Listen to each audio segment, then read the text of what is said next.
Oh, my bad. I hit the button, forgot that I was on.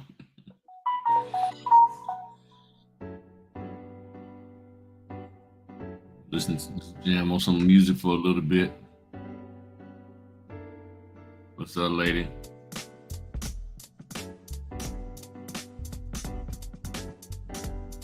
Mm-hmm. Ah,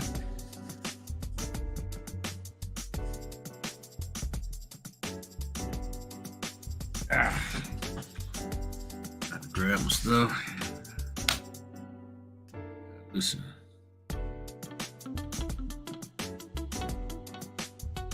Sure the music ain't too loud.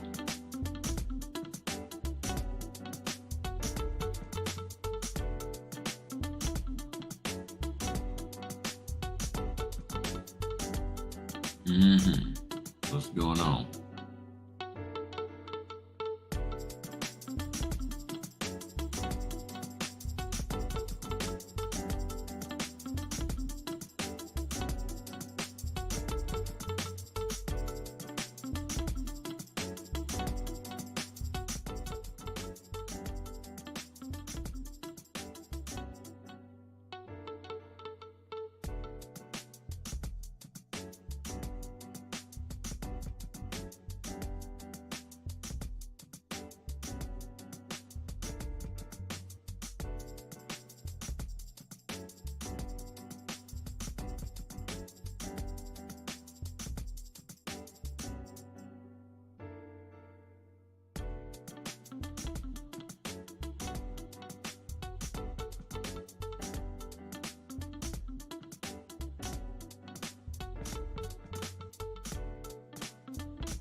All right, all right. What's going on, party people?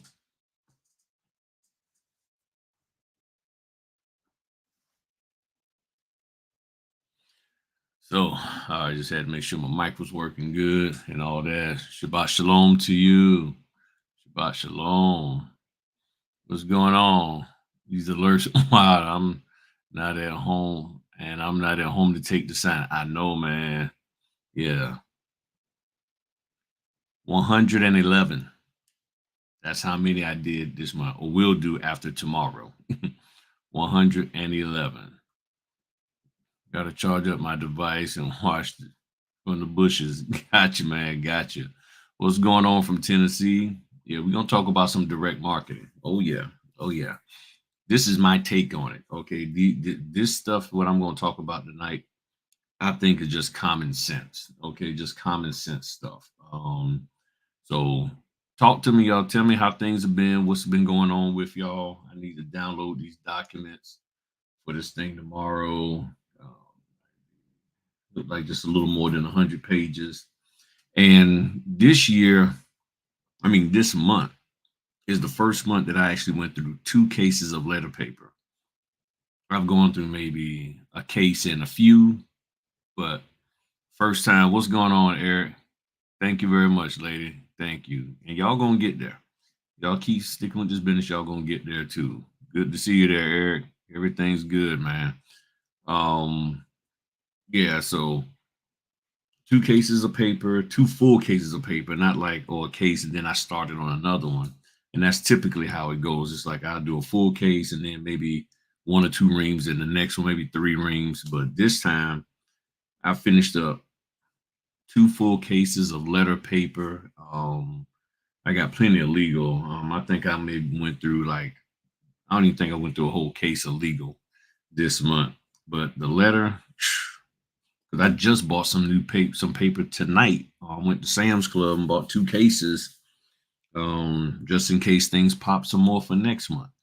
Now I will tell you, with 111 closings, there were mistakes, and I've gotten them straight. So I got everything fixed. Anything that I did wrong, and thank y'all for hitting the like button and sharing. Let me make sure I share. I forgot to share. Share over here on Facebook. Let the party people know I am here. All right. But yeah, there was mistakes. So it was not error free whatsoever. Was not error free. Forgot this, missed the stamp. A lot of the stuff I caught. And I consider a mistake like I messed up and I had to go back and fix it. Um Going through and didn't sign something and all of that. I can show you the paper.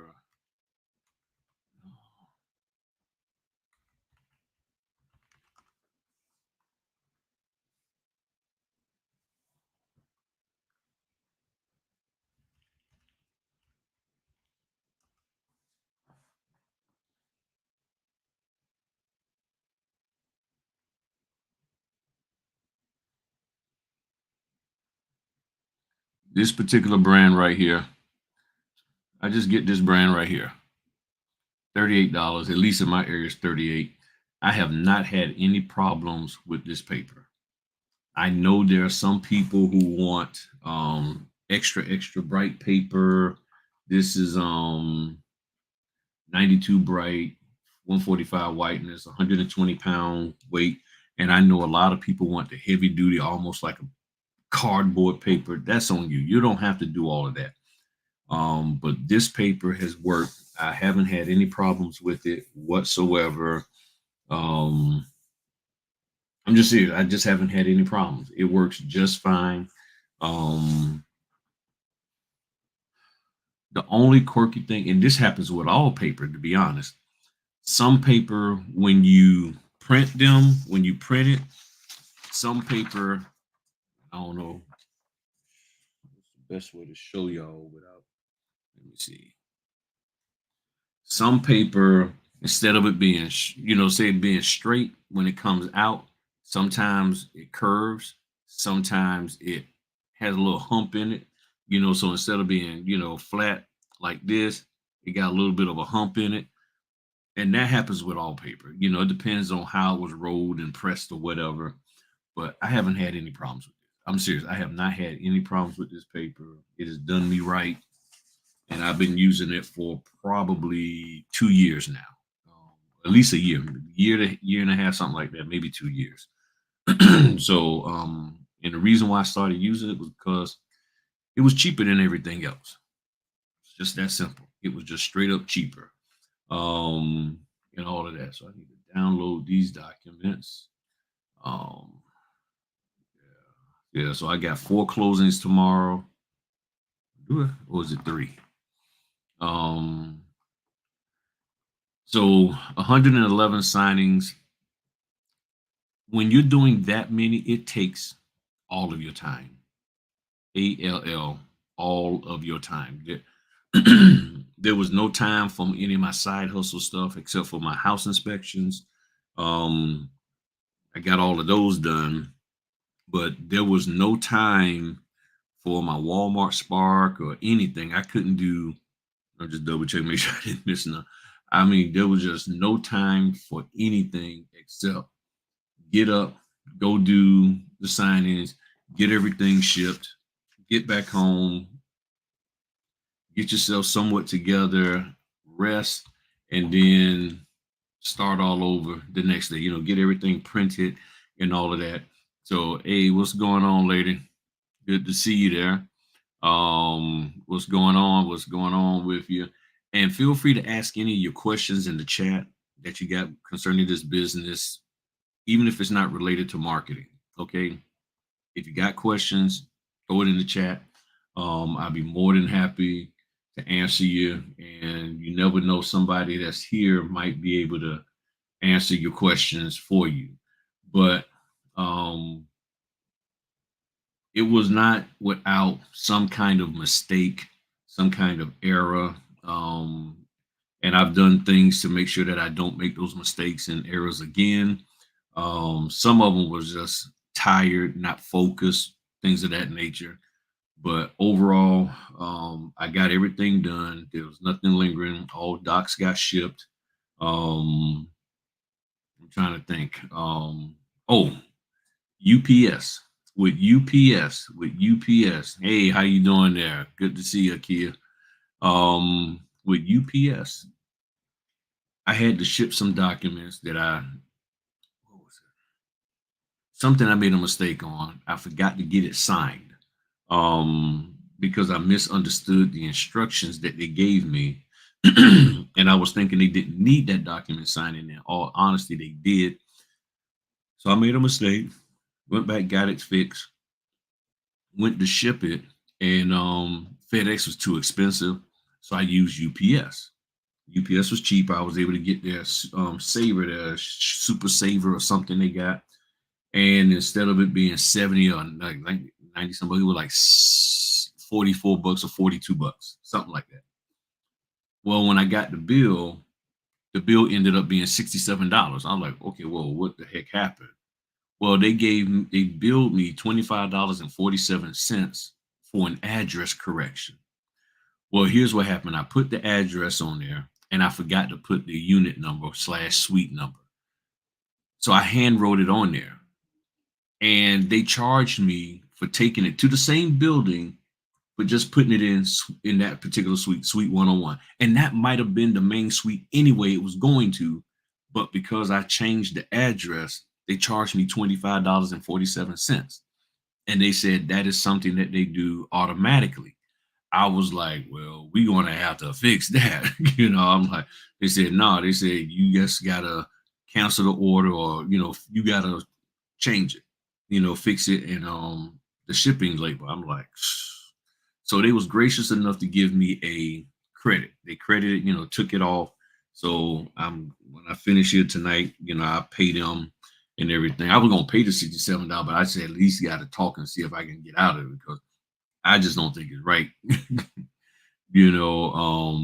all of that. USPS, yeah. I don't trust the post office. That's the only thing.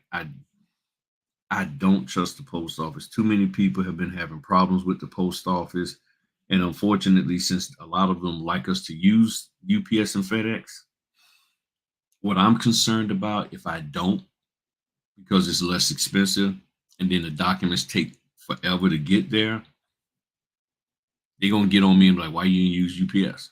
So that's why I went with it. I don't have I've used USPS before the post office. It's just with all the stories I hear out there about the mail carriers and they doing stuff, I'm a little iffy about them. Now, have I had to use them? Yes, because they sent me documents and that was the label. But if you asked me what my choice would be, personally, my choice would be FedEx. And typically, FedEx is a lot cheaper. But for whatever, I think it was because it was such a last minute thing and it was sort of a rush. So I wasn't paying no $100 to get nothing shipped. So, but I got it all done. So I'll get them paid later tonight and everything will be good with them. So I wanted to share something with y'all. I'm gonna play this. I want to play this video and then I want to talk about direct marketing. Okay. And if you got questions or concerns or ideas, may want to keep your own ideas yourself, but we talk about it and give me your honest feedback because I'm gonna give y'all my perspective on direct marketing, what I think it means. Okay. Um, and all of that. So let me pull this up and go to this next video. Here's how an elite learner in any domain thinks about skill building. Building skill takes time and effort. I will invest the time and be tenaciously persistent. That's the person talking to themselves. I understand that discomfort is part of the process. If I avoid discomfort, I prevent learning. I will make mistakes and they will teach me. I want feedback and coaching. That's the mindset of someone that's getting better every day. Don't have that mindset, and you're probably not going to do the work.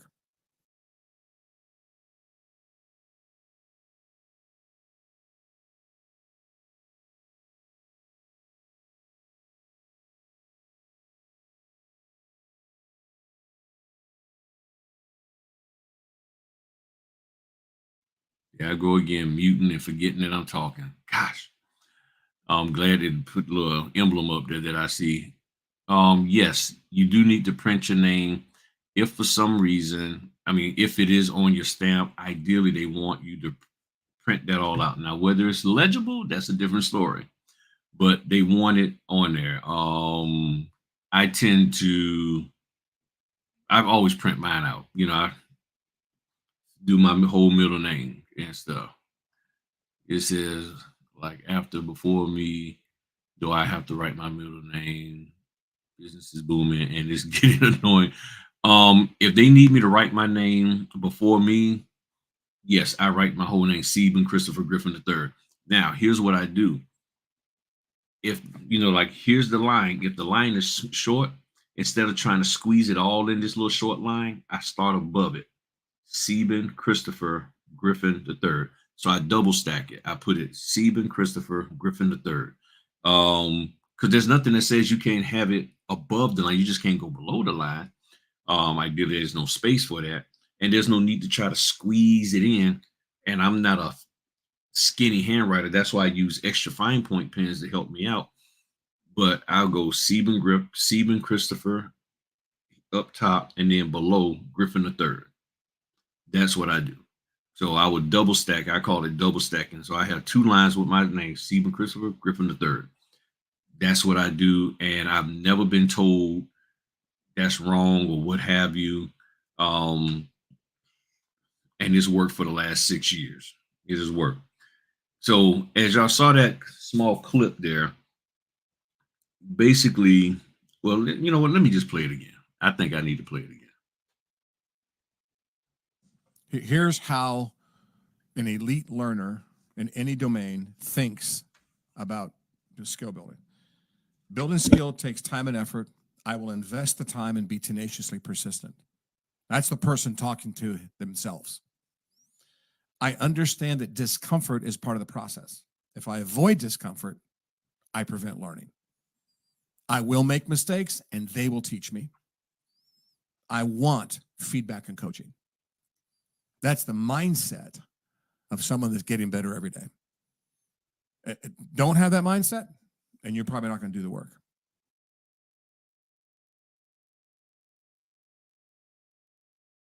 There I go again. Now, the question is this. Does that describe you? Let's not worry about who it describes, these other people. Does that describe you? Because if you're an elite learner, I had to write my note. Elite learner, you'll invest time. You'll say to yourself, you got to get better.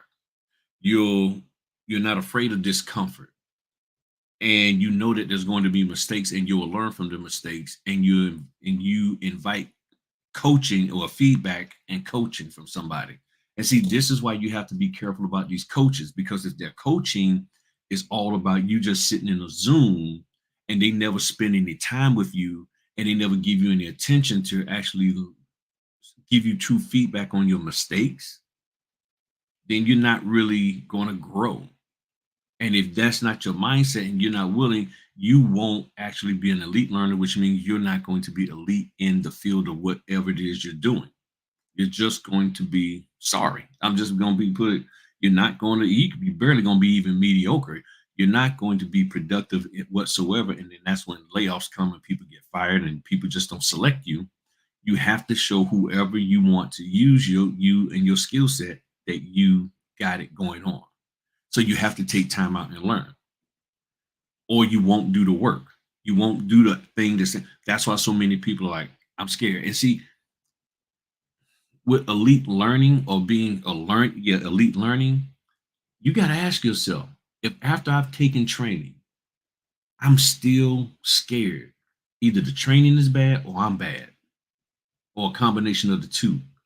Because bad training and then you just won't go forward and do anything, it's not going to make anything happen, which then goes into your direct marketing.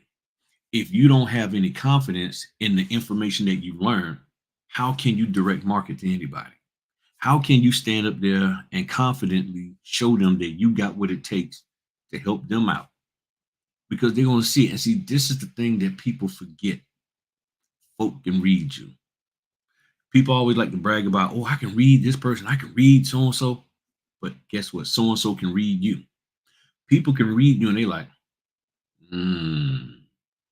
you just all talk.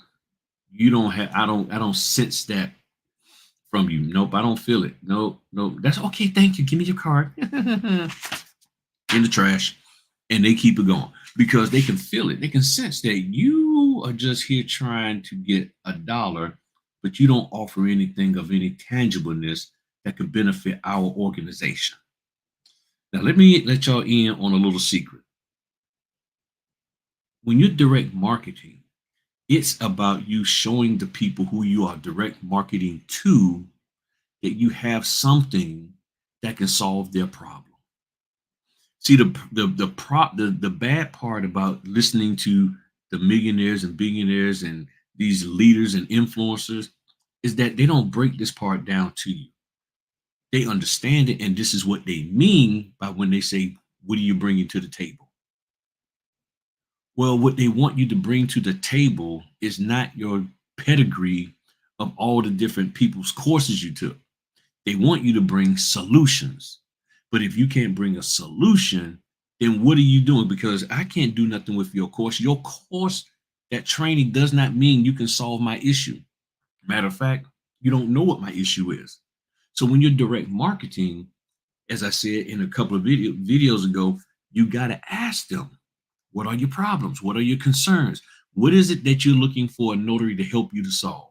How do you, see, I ask people this, I always ask, how do you see a notary supporting your business, your organization? What you're doing is getting them to think about, okay, well, I really need this, or maybe they don't know. But whether they know, have a slight idea, or don't know at all, at least you got a dialogue going and they haven't kicked you out and they haven't taken your business card and thrown it in the trash.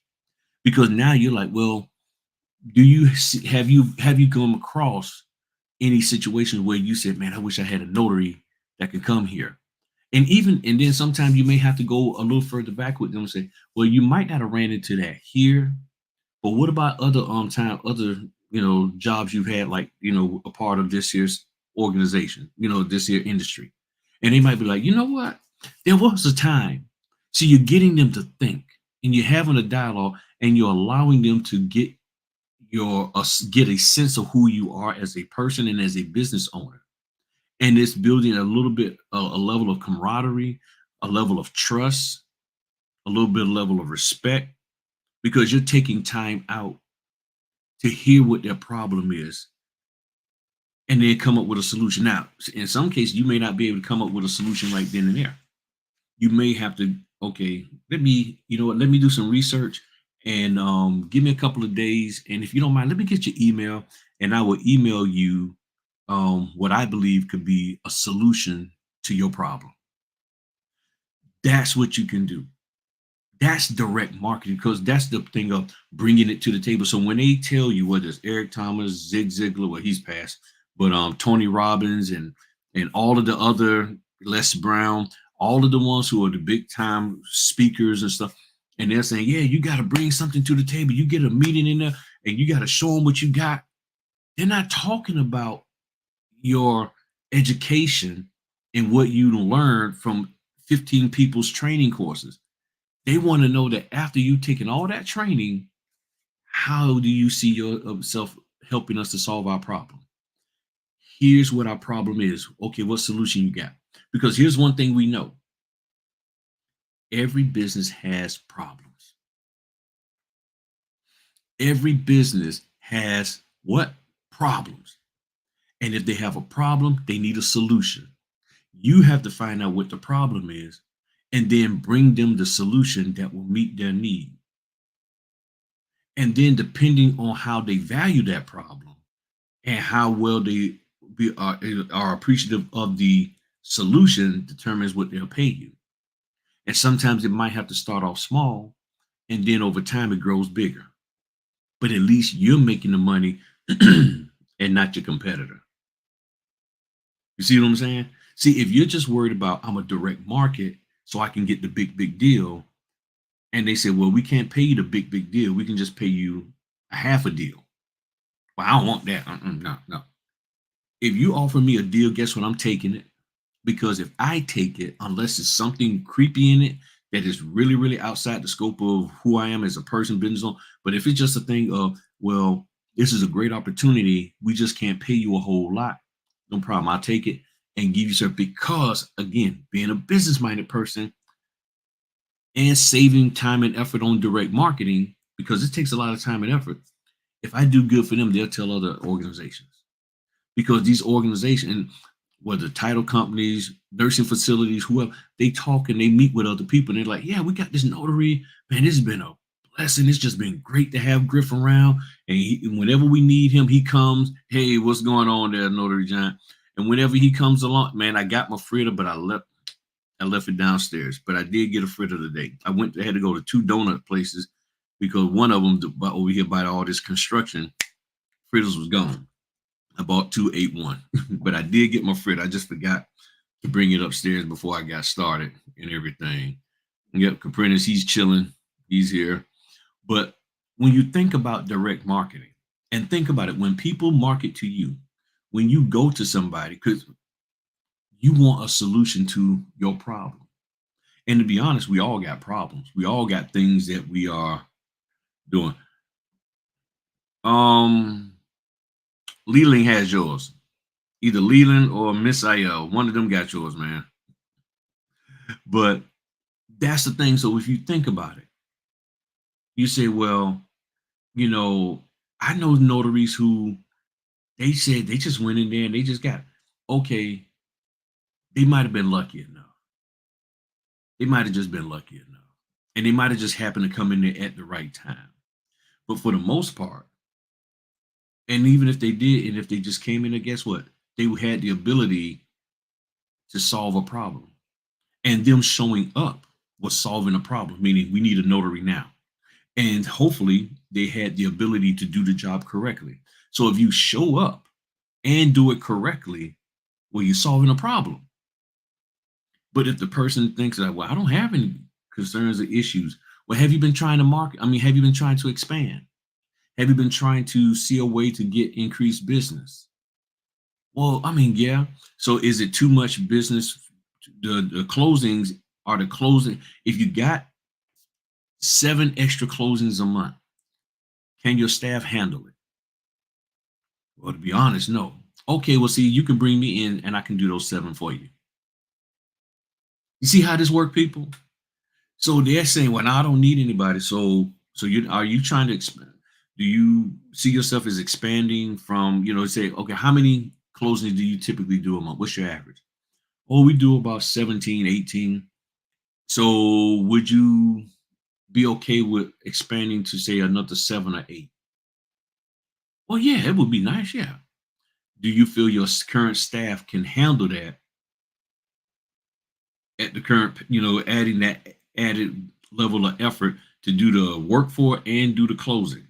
Because you're doing all your closing internal, right? Yeah. So how do you feel that your staff would be? You might think it's cool, but maybe they don't want to take on that extra 7 or 8 closings. That's where I come in, that I can come in and take care of it.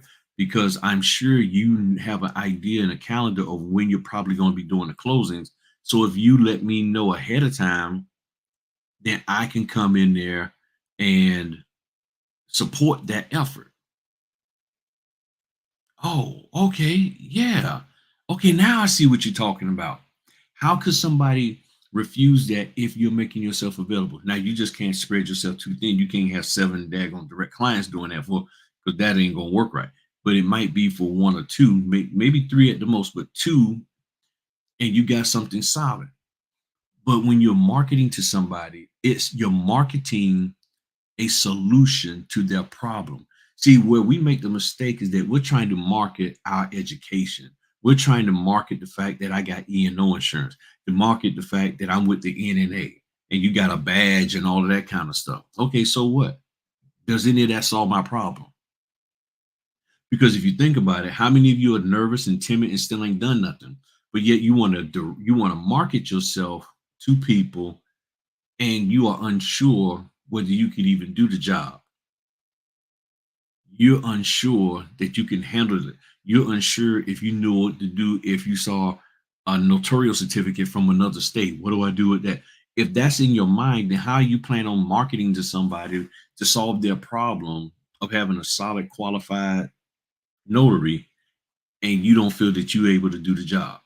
You have to get to the point of having the confidence that you can do the job, which means you got to scrutinize any training that you're taking that's supposed to help you, and you don't see the training helping you down that road. That's a problem. What I'm talking about is how to about direct marketing. That when you are marketing to somebody directly, you're not marketing how smart you are and the fact that you went to Harvard or you took this course or that course. You're marketing that because I went to these places, I have learned how to present a solution to your problem. So, can you communicate to me what problems you are having within your business that you feel that a notary, and this is a notary room. I don't know if you are a notary or not, Ali, but that what a notary can do for you. How do you see a notary working with your organization to provide y'all the support that y'all need? Have you identified where a notary can help you out at? If not, I can share with you dot dot dot. See, this is where you got to think about. So when you hear people out there talking about, hey, work hard to get a meeting with the big bosses, and I want to seat at the table. When you're sitting at the table of very influential people, people who got money, all of that, they're always talking about solutions to problems.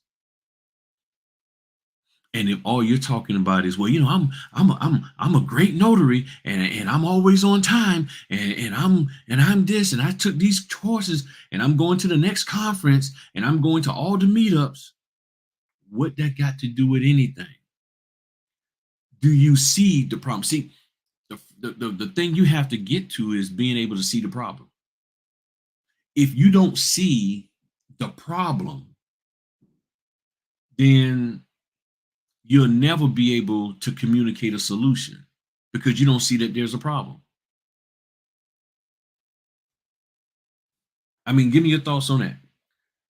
Because if you saw the problem, you would change your profile, because you would change your profile to identify that, hey, there's a problem with notaries not signing the Patriot Act. There's a problem with notaries not doing scan backs. Well, let me change my profile to indicate to them you won't have that problem with me. See, that's direct marketing. You're directly telling them you ain't gonna have that problem with me. They have these issues. They don't like this. They don't like that. No problem. I got you. You need somebody. I will make sure that the note is only signed by the person who's on the loan. You see what I'm saying? What you hear people complaining about in Facebook groups and talking about what they're not going to do, you need to craft your, as they were talking about, your notary resume to say what you are going to do. And see, this goes in. Oh, says I'm new and not sure where to start learning marketing. Can you guide me? I don't talk a whole lot about marketing, because marketing is, to me, is just simply, as I'm talking about here, sharing with them how you can help them with whatever issue. So if you have confidence in the skill sets that you've developed in the business that you're doing, then what you can simply do is just say, hey, how you doing, Mr. Francis Jones? I'm Griff. I'm the notary. I just wanted to come by and drop my card off and maybe schedule a time to just talk to you about how you envision a notary being able to help and support you and your staff here, and especially we'll talk about nursing home, and your nursing home clients here, because I know sometimes they may need a document notarized, or a will, or a power of attorney, and it's hard sometimes for you to find a notary, especially if their family member is coming from out of town.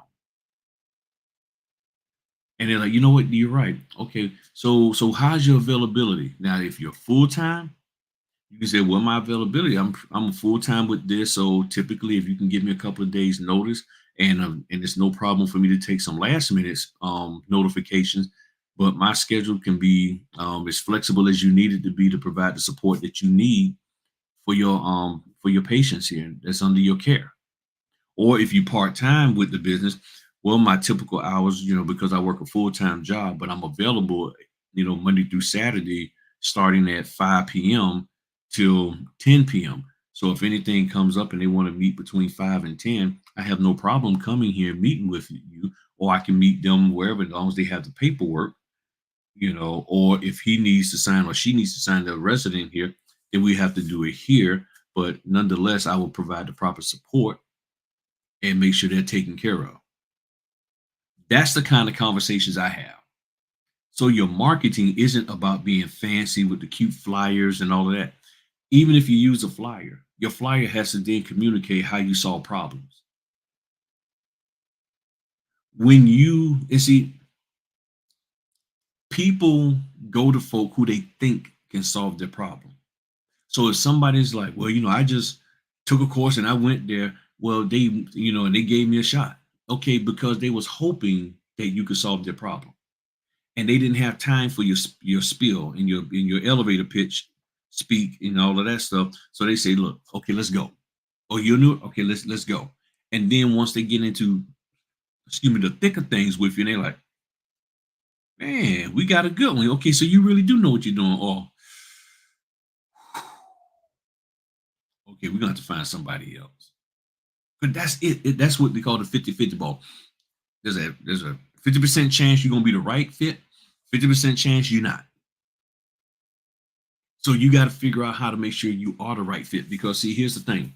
A lot of people are really, really concerned about marketing, but they're not really concerned about making sure that they are in a position to support the effort that they are blessed to be a part of. That's what you want. What's the worst thing that you can have? Somebody comes and say, oh yeah, I can fix your car, and they mess it up. I thought you, well, I mean, I know I'm familiar with cars.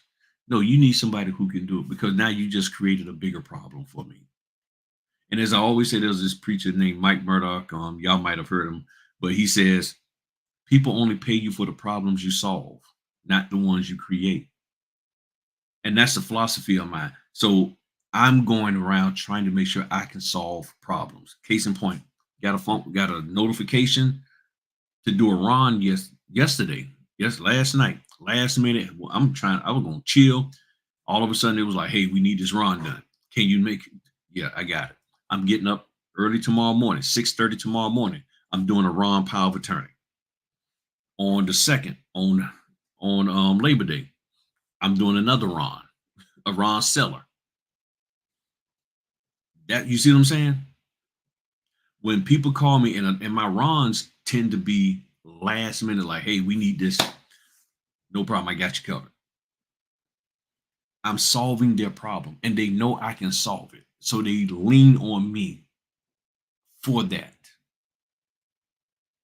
That's the beauty of direct marketing. And that's the result that you want. You want people to recognize you as a person who is here to solve their problems.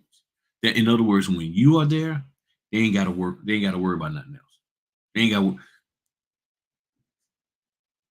Caprinas is here. We good. Just giving him. He'll make sure it's taken care of. That's what you want. So give me your questions, your thoughts on this, because to me, it's really just that simple. If you're going to direct market to anybody, present a solution, show them how you can help them out, show them how you can make their life better.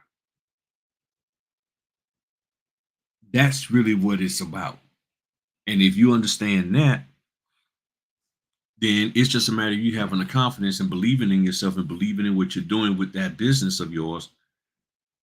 And it'll come across from you to them, and then they'll be like, okay, yeah, let's give this guy a shot. But if you're not, if you're iffy, if it's all about, well, I'm just trying to get paid. Look, the worst thing you could ever do is tell a person, I'm trying to get paid. I got bills.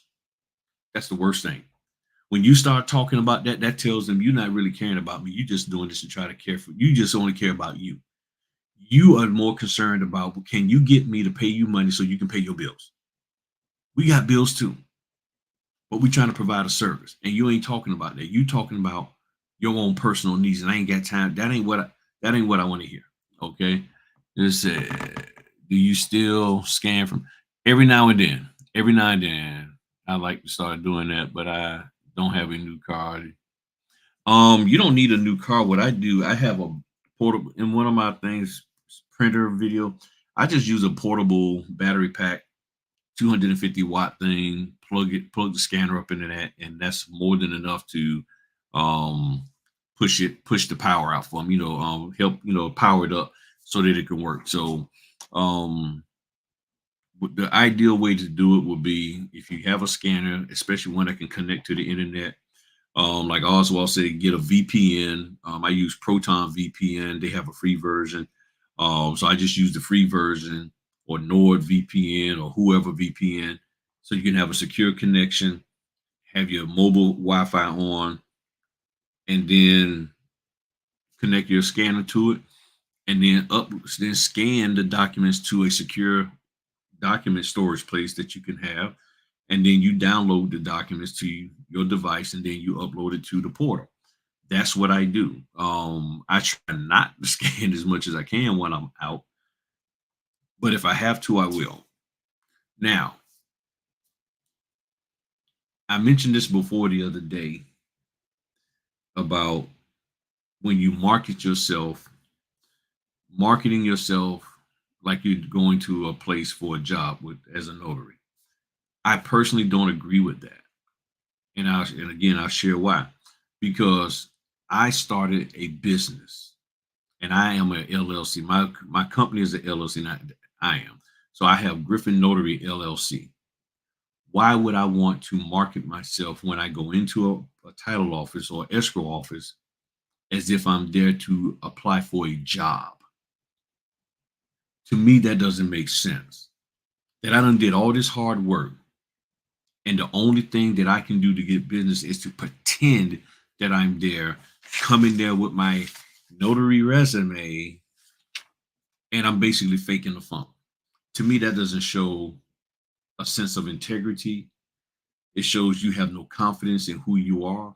You don't believe you can solve an issue because you're not coming. Now, being an employee does solve an issue of manpower, but you're not there to solve a manpower issue as a W 2. You're there to solve whatever issue they have as a business. In other words, you're there to bring forth solutions from your business to theirs. I just can't see the purpose of marketing yourself or telling somebody, oh, I'm here to apply for a job.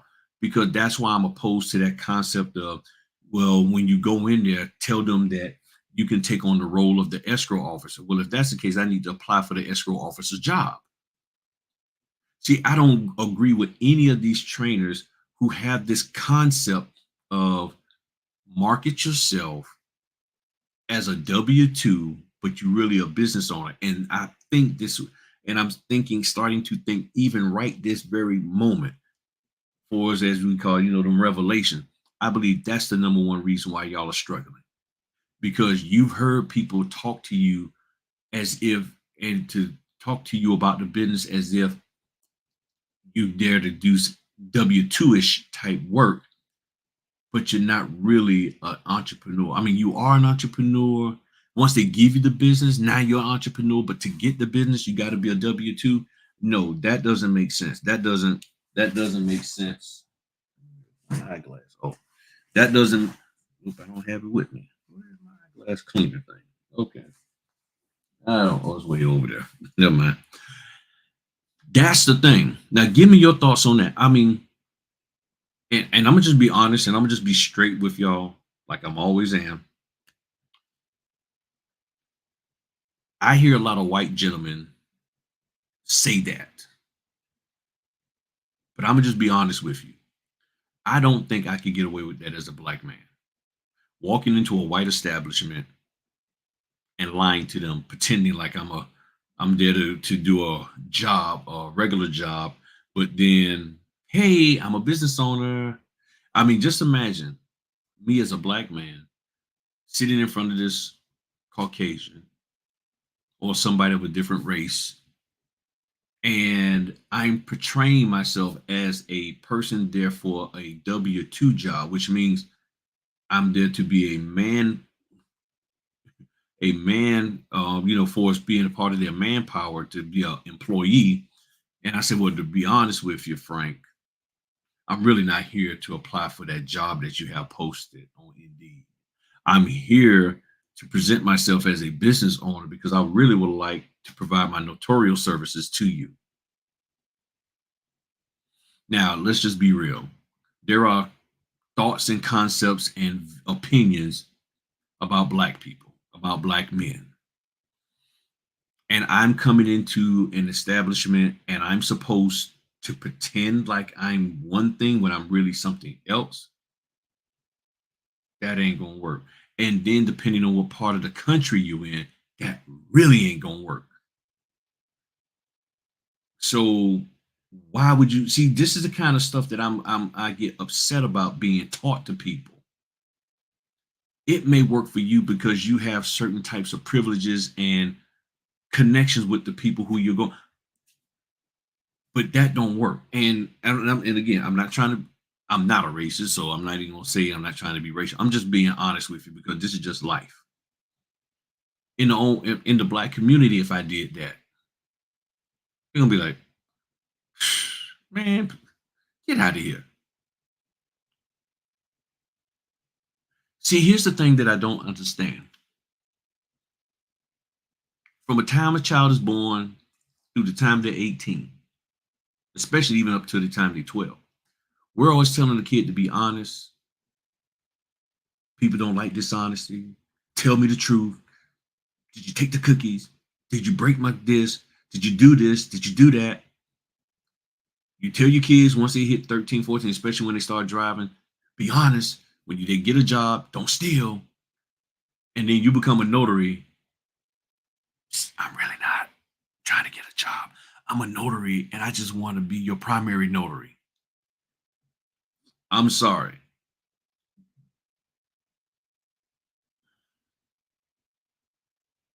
I don't think that's right. That is not something that can translate across all groups of individuals out here. It just doesn't. To me, that's something that works for a select few.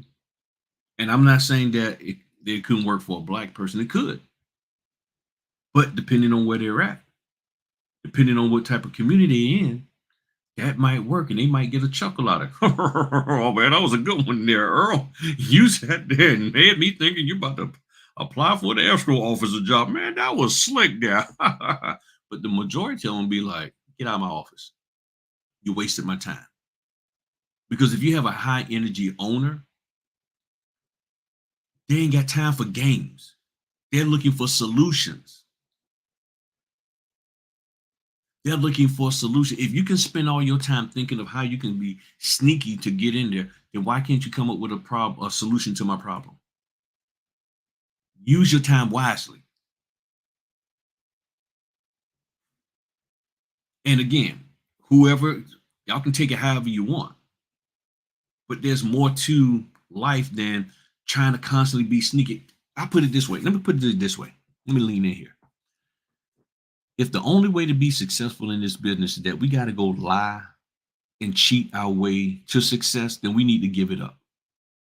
This business ain't worth it. It's not worth anybody's integrity. And I can't kick it with anybody who's asking me to compromise my integrity just so I can get $100 order or a $200 order. You can keep your money because my integrity means more. That's how I am. That's what I'm thinking. And I just don't get why people think that kind of crap is cool. Period. And I don't care. And I know these people, when they start making money and they start getting fame and they start getting big and they think, oh, I can say anything I want. And then people are like, well, I'm going to just listen to anything they say. You got to think about it. How does that make sense? Because what if your son, oh, hey, how you doing, Jennifer? What if your son or daughter decided to get in a business? Are you going to tell them to go and do the same thing after spending 90 some percent of their life telling them to be honest? And now you're like, okay, now here's when you lie. to get that order and to get that contract with them. Ah, that ain't gonna work. I agree. I would never try it. It will come off as being dishonest and shisty. Yes. All right. What I'm gonna say is here: buy a mobile printer, for example. Take your laptop, connect to it inside the car. Well, okay, yeah, you can connect your laptop to the cigarette lighter, um, and everything. Now, one of the things, let me share this with y'all real quick. One of the problems that people have when they're doing this mobile printing and stuff, y'all trying to connect to the Wi-Fi in the vehicle, and that is not really going to work sometimes. Don't try to connect to the Wi-Fi in your vehicle. Use the Wi-Fi on your phone. And what I like to do is hardwire, have a cable, a printer cable or a scanner cable from my scanner to my laptop. Now the scanner that I use right now, the Raven, I can scan it and it goes to the cloud. That's fine. But trying to like I'm a scan to my computer via the car's Wi-Fi, that would not be an wise thing. Or through the Wi-Fi on my mobile device. No, to me a faster, more safer way, scan from your scanner using a cable, same cable as a printer to your laptop as well as print. That's what I do. But a lot of people try to connect Wi-Fi wirelessly, and that's not going to always work, if at all. It's not going to work. I have never seen it work, and a lot of people have called me and it doesn't work. What's going on, Greg? Yeah, we just talking about marketing, direct marketing, and what I'm talking about is simply when you market to somebody, market that you have a solution to their problem. That's what people want to know. That's what that's what people want to know. Do you have a solution to my problem? You go to grocery stores because they have a solution to your problem. Your problem is you're hungry, and the solution is they got food. Now, whether or not the food is at the price that you want, that's a different story. That's a completely different story. You go to the gas station because you got a problem over an empty gas tank. They got gas. Hopefully, it's at a price that you can afford. You have a credit card because it solves the problem with you not having a certain amount of money, but you being able to buy stuff and then pay it off later. You just don't have a credit card to be having it. When we talk about husbands and wives, men and women, what do? They talk about what do you bring to the table? Okay, what solutions do you bring to the table? One of the best things that I think a man can do when he's courting a young woman is find a way to give her comfort when she's feeling insecure. And for a woman is to give. Okay, why are you? Let me stop that. Let me stop that. Okay, I don't know what the heck that little glitch was. But the other thing is for a young lady, a thing that she could bring to the table is I can give my man a safe space to be vulnerable. See, there's something that's in us that we are looking for somebody to create an ability that we can feel safe. We can feel safe. And even if the title company already had a notary, but they didn't have a notary they could trust, they had a notary, but they spent more time trying to push up on the women in there or come up with harebrained, get rich quick schemes. It's like we just need a notary that can just sit in here and just do the job. That when we call you, you come and don't make excuses. And you're not trying to sell the customer something else. You're not trying to slip them a Prime America or prepaid Legal Shield business card or trying to sell Tupperware and all of that stuff and Amway and Shackley and Prime America and what else? I said Prime America. That direct marketing phone. You know what I'm saying?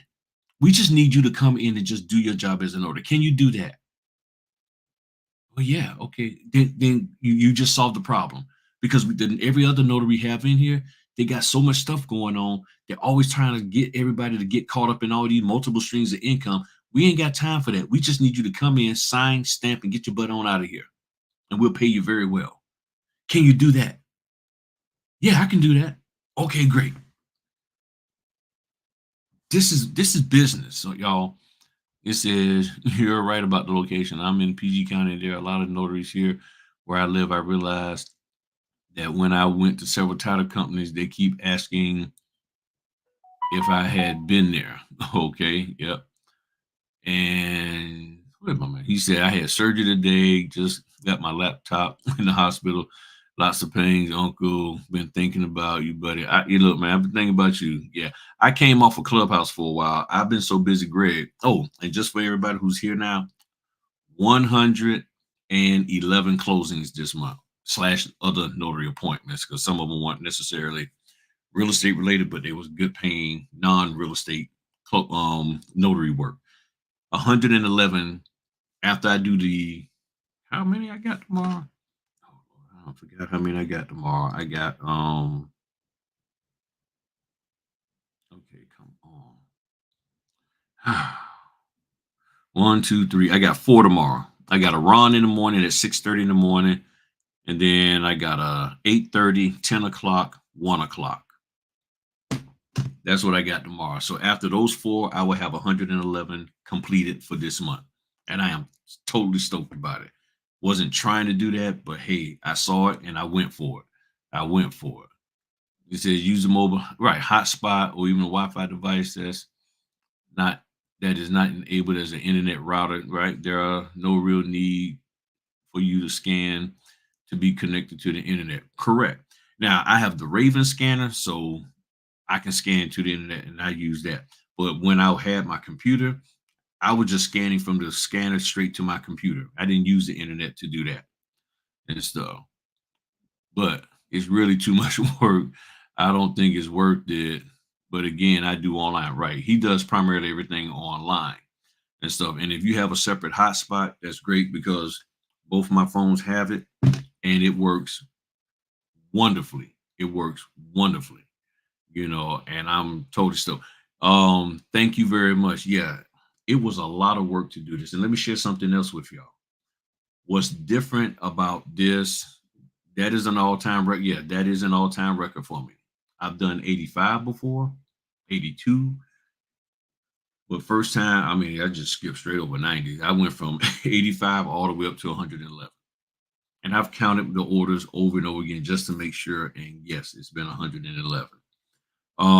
But here's what's different about this 111. It wasn't a bunch of rocket mortgage closings where it was like 30 pages.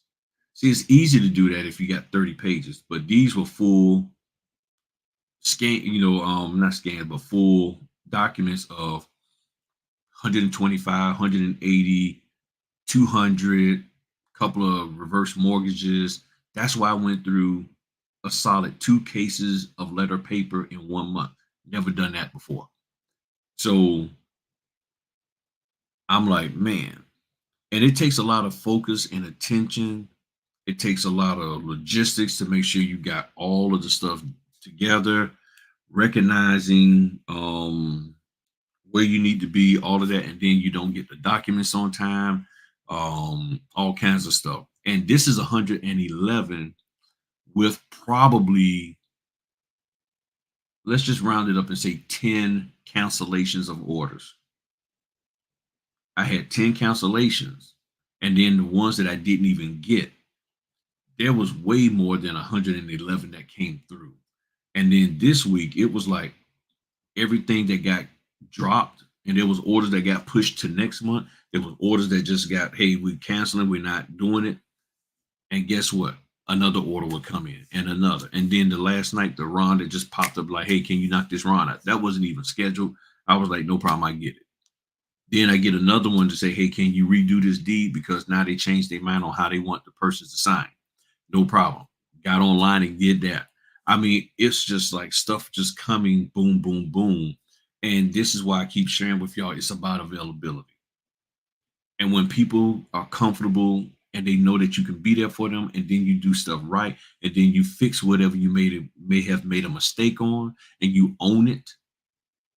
There was 2 times I had to ship stuff out where I made a mistake or something got missed, I corrected it, and then I say, no problem, I pay for the shipping.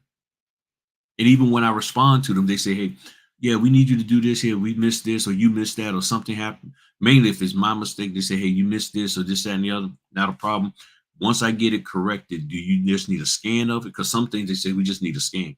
Do you need me to scan it or ship it to you? Because I have a FedEx and a UPS account. So I just tell them up front.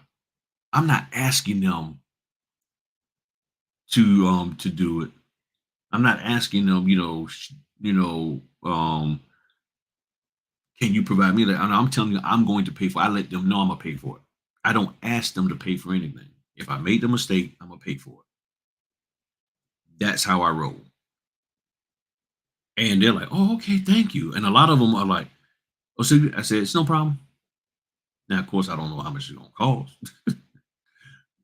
But I'm like, hey, no, don't worry about it. I got it. Okay, thank you. Thank you. That saves us some money. I understand. And it was my mistake. I got you. So that's what I do. If any of you have a scanner that and I have it with Lillian might be interested in gently use. Yep, I need one for apostilles. Okay, gotcha. So any questions, concerns about this business, anything that y'all feel you're stuck on, anything that you heard, you're wondering, this, that, or the other. Because there's a lot of information out here. Everybody said refinances was dead. Everybody said, a lot of people, I don't say everybody, a lot of people said the mortgage industry was dead. The mortgages are still there. And now people are trying to slide back in because they heard, oh, interest rates going down. And this is what they're doing. This is what they're doing. Oh, wait a minute. Oh. And then they're pulling out their ink. And this is what you're gonna see. You're gonna see a whole bunch of people doing right here. This right here. They're gonna be doing just like this here. So you can see they're gonna be yeah. All right, there, soak it on up. There you go. I hope you ain't too dry rotted. You ain't too dry rotted. Okay, there we go. Yeah, yeah, yeah. There we go. Okay, yeah, we good. We good now. All right, all right, Bessie, you looking good. All right, let's try her out. All right. Oh yeah, there we go. She's looking good now. That's what people are doing. Comes in there. Let's see. Wait a minute. I hope. Let me see. Let's see. All right, what? Oh. Yep, I got some ink in that pen from 4 years ago. Yep, I still got ink in it. Okay. Oh, look what I found. I found some flags. That's what people are doing right now. They are like scrambling, trying to figure out stuff, find stuff, all of that. So I just want y'all to succeed. And I want you to understand that you got to start thinking and not even outside the box. Just start thinking. If you don't understand something, you're trying to learn something, you're trying to figure out something, just hop online. You do not have to sit here and spend all of this money on courses or memberships just waiting for somebody to answer a question for you that you're too afraid to ask. I'm just saying, people are like, oh, yeah, I'm right. Will you answer the question?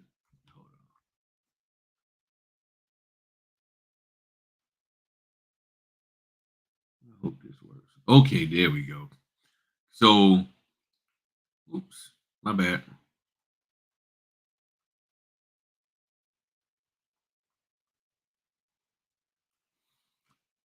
All right. So, add that to the stage. So, one of the things that, let me do it this way. Let me come up here. So, one of the things that a lot of people,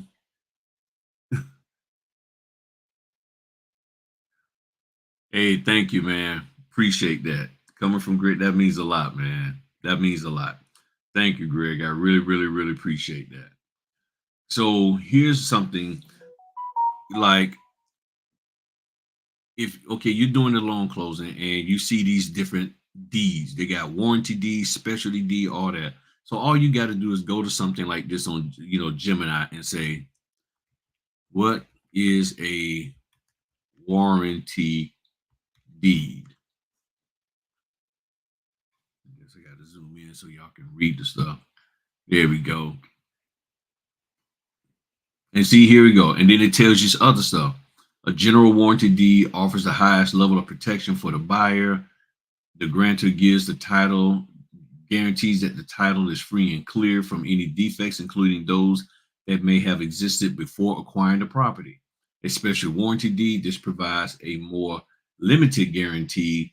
The grantor only promises to defend the title against claims that arose during the ownership of the property. A warranty deed is a legal document used to transfer ownership of real estate from a seller, grantor, to a buyer, grantee. And the key feature of a warranty deed is the grantor guarantees the property is free from any undisclosed liens, encumbrances, or claims.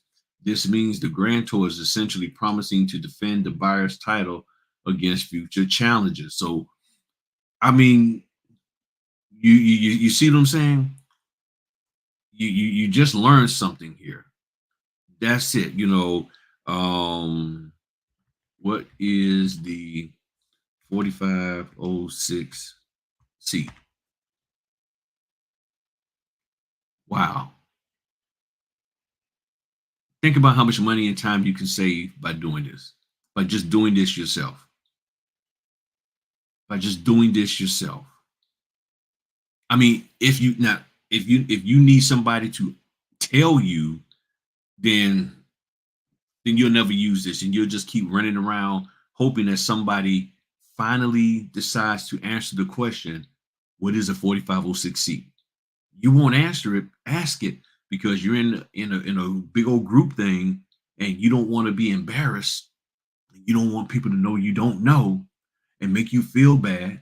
So you'll just get there and do this. So let me go to some of these questions.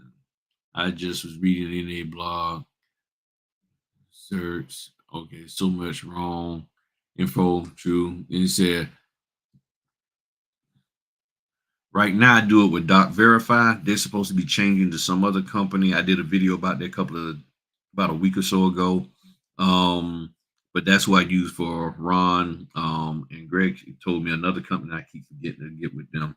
But I don't do a whole lot of Ron. So far Doc Verify's worked for me. I haven't had any problems with them. I've worked with them for a couple of years now. Says anyone has success with community notary day at a retirement community set up for a 1 to 2 hour prior to. I have never done one. I've heard of them. Made some flyers to try to market for GNW. I've heard of them, but I've never done one. What's going on, Q? Good to see you. Yeah, I'm on platform, but it's essentially internal. That's it. Packed them up. That's it. That's it. That's it. That's it. That's it. Yeah, packed them up. Let me write that down right now. I'll be taking a look at that over the weekend. For sure. Packed them out. I'm not sure if you. Okay. Gotcha. Gotcha. Okay, great. Great. That's awesome. And like I said, the runs that I've been doing have been last minute emergencies for a select group of people, but it hasn't been like, you know, just busting loose all over the place. It's like, and I know in some areas, some people do Ron a lot. See, when people do Ron, first thing I have to ask them is, what platform are you on and what type of Ron are you talking about? Because if you're talking about the call center Ron, where you're sitting there with proof, which used to be notarized, and any of these other platforms, I ain't down with that. I am not down with just sitting here. Oh, there's a bell. Ding, ding, ding. And no, I am not down with that. That reminds me too much of a W-2. I'm just being real with you. And if it's just for like, oh, you get $10 and this, that, and the other, then after you do 750, then you'll get $12, and then you do 1,500, then you'll get, 14. Nah, I ain't got time for that. That's W-2 stuff to keep you there by just trickling back. Okay, yeah, you should get the whole 25, but we're going to take the most of it, and we'll give you a little bit after this point, and then give you a little bit more, get a little bit more, get a little bit more. No, that ain't me. That ain't me. I'm tired of that mess. I'm tired of that. I'll be happy. You know what? Just give me the $60, give me the $85, give me the 125. I come, I do the work, boom, and I'm out. And I ain't got to deal with nothing. Here you go. That's what I like.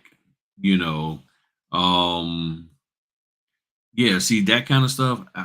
It would just piss me off. I'm sorry. Proof on demand only pays $5 for the initial stamp, and then $1 for each. It's good to get some sessions under your belt, but don't use it for the right. Yeah, if you're trying to, you get a little comfortable with it, but I just don't want to be on call like that. I don't. I don't want to be on call with these. That's just not my jam because I'm sitting there for 8 hours. I mean, if I work and I get the orders, I could probably bring $300 in less than 8 hours and then have the rest of the day for myself to chill. I'd rather do that. Again, but see what people are looking for is right now money. They're looking for anything that can produce them money and they can get paid for that level of effort within a week or two. A lot of people want money every 2 weeks, just like the regular job.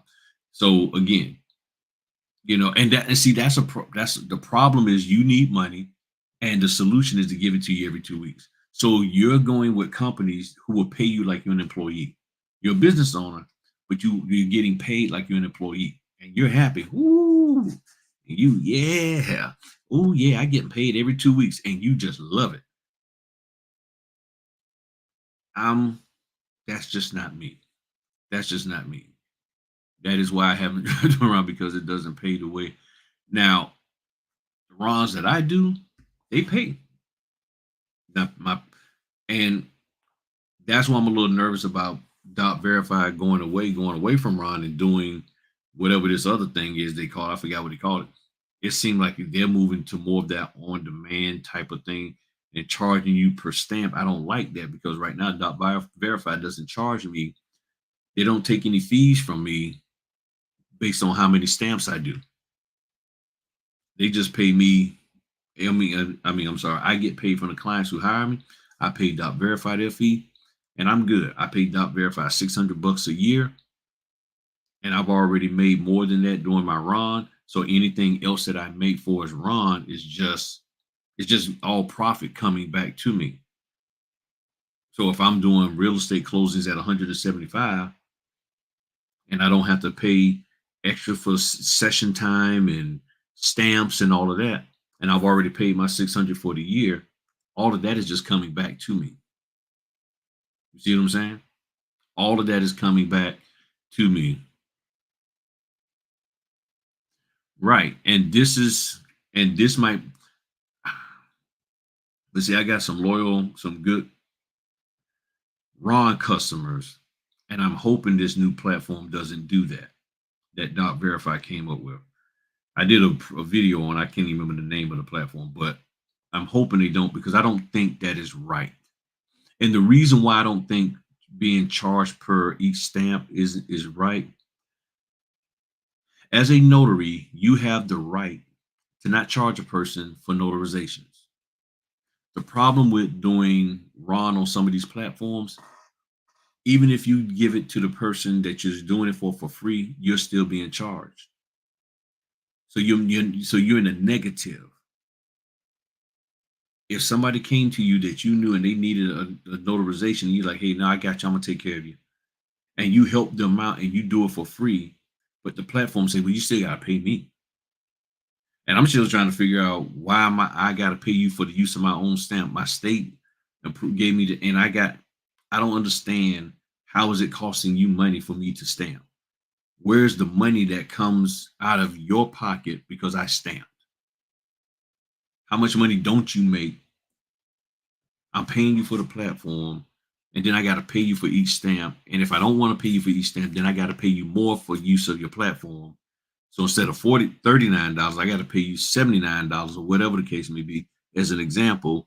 And for me, I'm just having a hard time wrapping my head around that. And that's going to be a hard thing for me because I got clients that do depend on me to do Ron, and they want me to do it because they know that I'm doing it. Yeah, and the big thing is with as long as I can get the recordings, I'm good. I'm good. That's all they really want. And like I said, I'm not doing a whole lot. This month I am. I mean,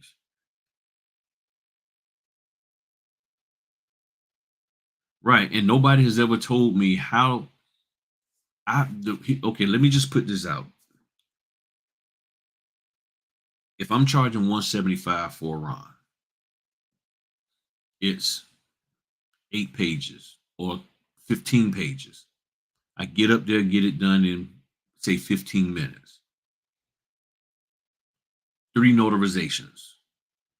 I get in, boom, boom, boom, and we're done. I make 175. On Dot Verify, I haven't had to pay for extra session time. I haven't had to pay per user. I haven't had to pay for the stamps. How do I make the 175 if I'm on a platform that I got to pay per user? I got to also pay, let's just say it ends up taking a little bit longer. I also got to pay for each time I stamp. And that's coming out of the 175. So how do I net or at least get gross 175? Or really it's gonna be net. How do I net 175? I don't get that. That's the part that I don't get. That if I gotta pay $35 a month for membership on this platform, then I have to pay you all these other fees. How much am I charging people to do the Ron session for a real estate closing? I'm charging them $350 because if I got 8 notarizations in there, and you're taking 15, so you're talking about what, 8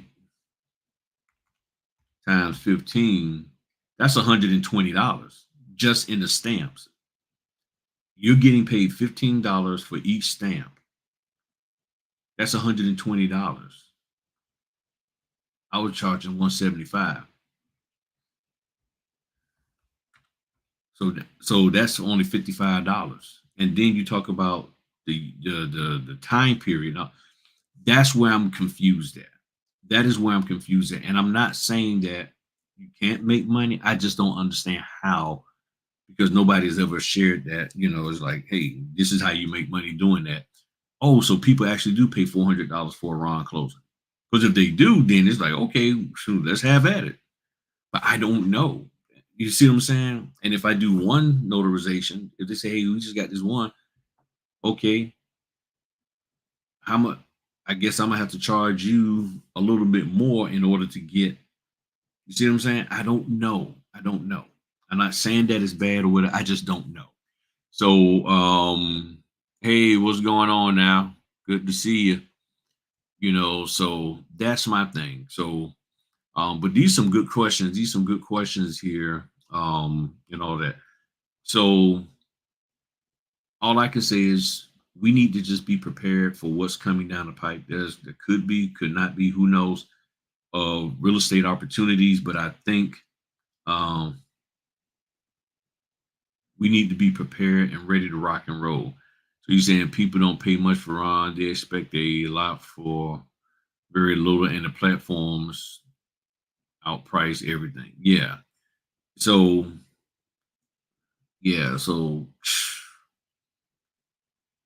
I get it. So unless you start your own platform, it's approved by your state or whatever, you got a daunting task ahead of you. You got a daunting task. So is there anything else y'all feel we need to address? Any concerns? Again, direct marketing to me is simple. Go in there confident and let them know, hey, here's how I can solve your problems. And you just got to ask them, okay, what are the concerns that you have? How do you see a notary supporting you and helping you? What do you need a notary to do or not to do? Right, right. The went down from 175 to 55 is that if you got 175 and then you got 8 stamps and they're charging you $15 for every time you stamp, they're taking that's $120 they're taking. You got to pay them. So either you're passing that on to the customer at 175 plus another 120, or the 120 that you got to pay them for the use of your stamp comes out of that 175. I don't know which one it is. Okay, I really don't. So I paid them for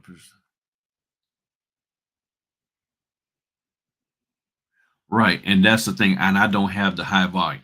I do not have the high volume. I've gone 3 months without the last 3 months no Rons, and then this month alone I got like 4 of them. You know what I'm saying? So it just happens that way, and I'm cool with it. I really am. I really am. So it seems like we're all straight. We understand, or at least I hope you understand marketing. Um, yeah. So that's the key. I hope y'all get where I'm coming from. I just want you to think, okay? To actually think. It's not about being a fancy thinker and all that, but just think of all of this stuff that's being presented to us logically. And it's like, how does this fit? How does this work? I'm going to just walk into this office and tell them that I'm a notary. What's going to make them want me or believe in me or see value in me? Because see, the seeing of value, and I'm about to go down the road here. Seeing the value in somebody means you can see that they have something of value. So if you want them to see value in you, they have to see that you have something of value in you. So when you say, well, you don't value me, you're right. They don't, because they don't see the value in you. So when you come there after all of your 35 courses that you done took in the notary world, the question now is, are you showing them that you have value? Or are you showing them that you got a high bill of paying for courses on your credit card and you need to pay that down? Which one are you showing them? That you got value within you that can benefit them, or that you just need a buttload of money so you can pay your credit card off from using it all this past year to buy all these little janky courses? Which one is it? And again, people, they can sniff you out. They're like, ooh, oh, you stink with shysterness. Oh God, oh, what is that smell? Oh, just a scammy smell. Get out of here. Go on. Get out of here. Get out of here. You stink. Go on and get freshened up and come back with some sincereness and a willingness to support my business. Until then, get out of here with your stink self. That's what's going on. That's what's going on. Right? You have to exude confidence. You have to know what you're doing. That courses have value only to the trainer. That is correct. The trainer is benefiting from the course.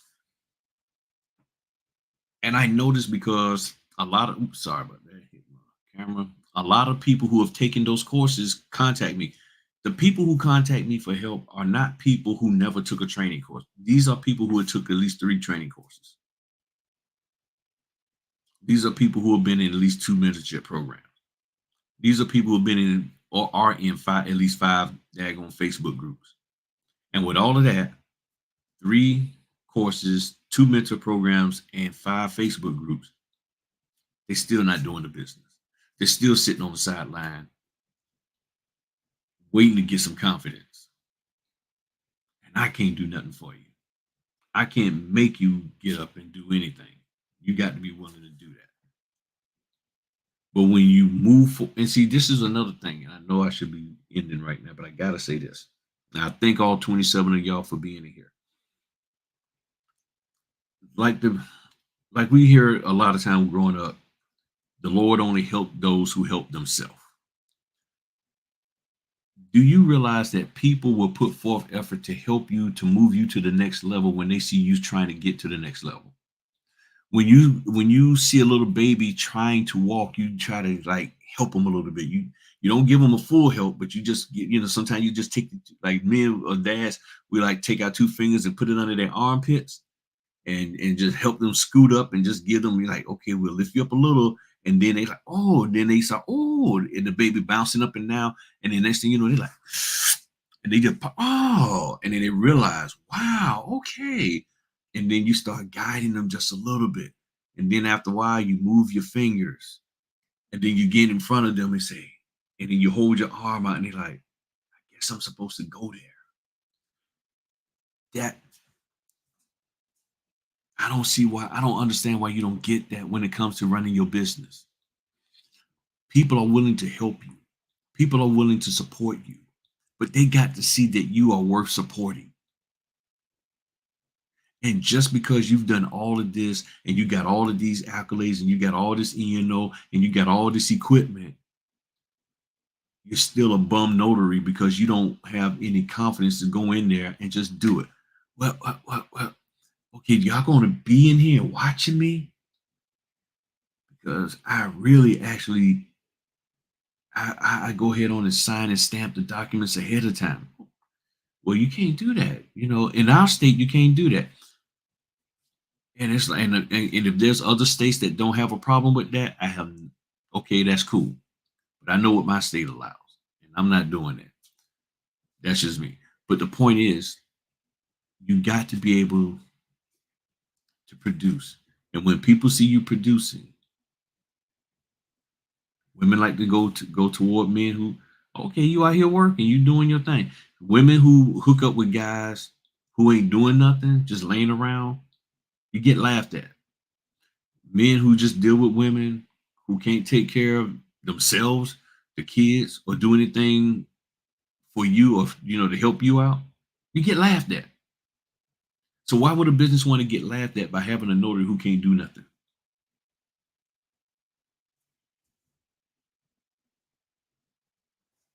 Hmm? It's really important for people to understand just how scammy the notary world is.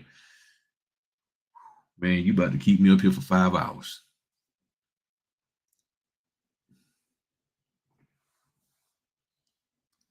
This note, put a one in the chat if you know of somebody who's been severely hurt and or slash scammed have been scammed by this notary business to the point where it's really affected them negatively to where it's like it really damaged them. Put a one in the chat if you know somebody like that. I got to put one in because I know several people like that. I've come across, I've talked to them that they got in this business, they got taken for their money, and it severely damaged them emotionally, financially, and a few people it affected their relationship with their spouse because their spouse didn't really care for the business. They felt that that person, that guy, that girl you listening to on YouTube, they scammers. And the spouse saw it, but you didn't. You like, no, I'm going for it. No, they all right. They nice. And you ended up with nothing, heartbreak, no shoes, nothing. People have been hurt by this business because you got folk out here who don't want to do the work, but they want all the money. And they realize I can get money from each and every one of you. Okay, I'm gonna get money from you. So all these people in this list over here that you see on your computer, all these people right here, they say I can get if I can get $20 a month from me, all of y'all, I'm good. See, they tell you not to take 20, but they'll take 20 from you all day long. And if the 20 from you, and if they can get 20 from you and about 200 other people, they sitting pretty. They sitting pretty. That's $4,000 a month. Common sense, people. That's why they be throwing these little memberships out there for so low because the more people they get in there,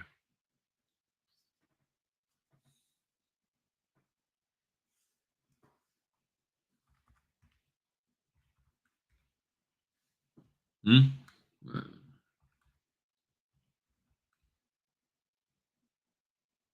That's the thing.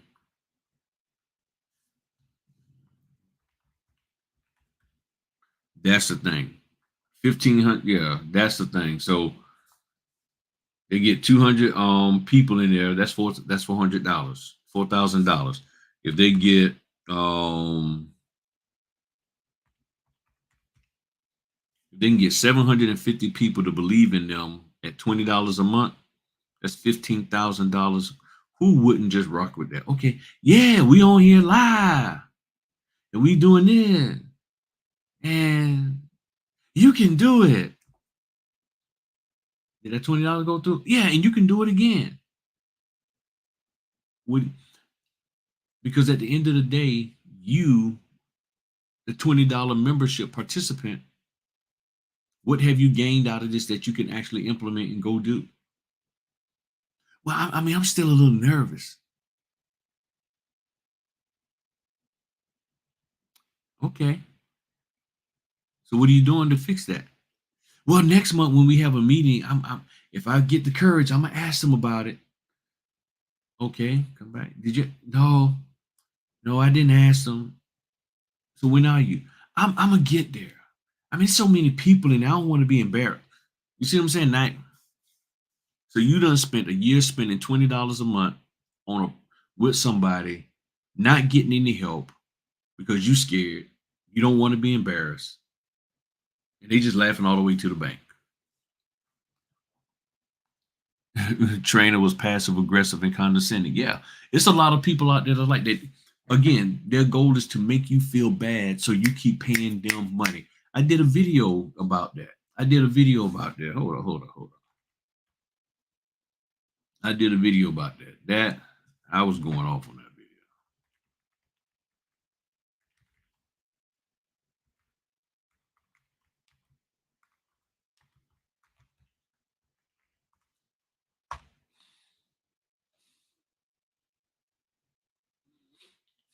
Where the heck is that video?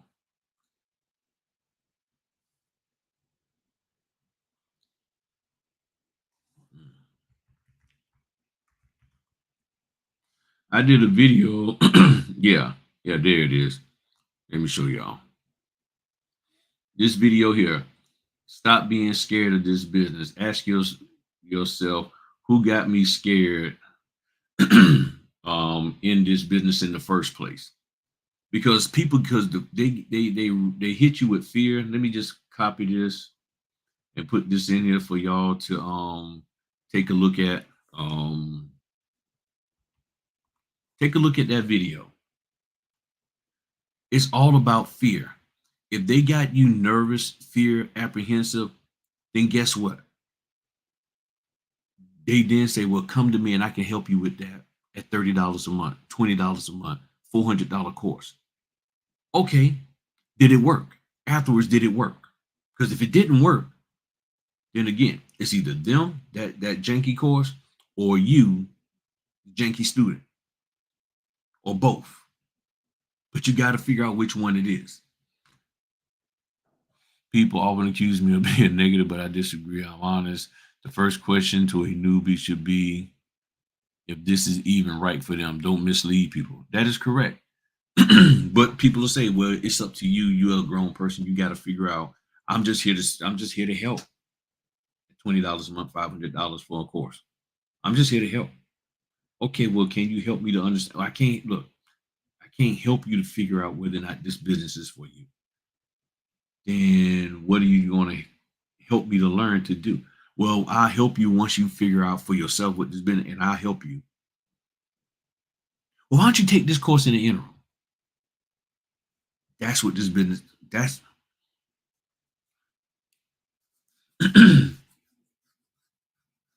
I saw that from day one when I got in this business, and I actually thought it was going to subside.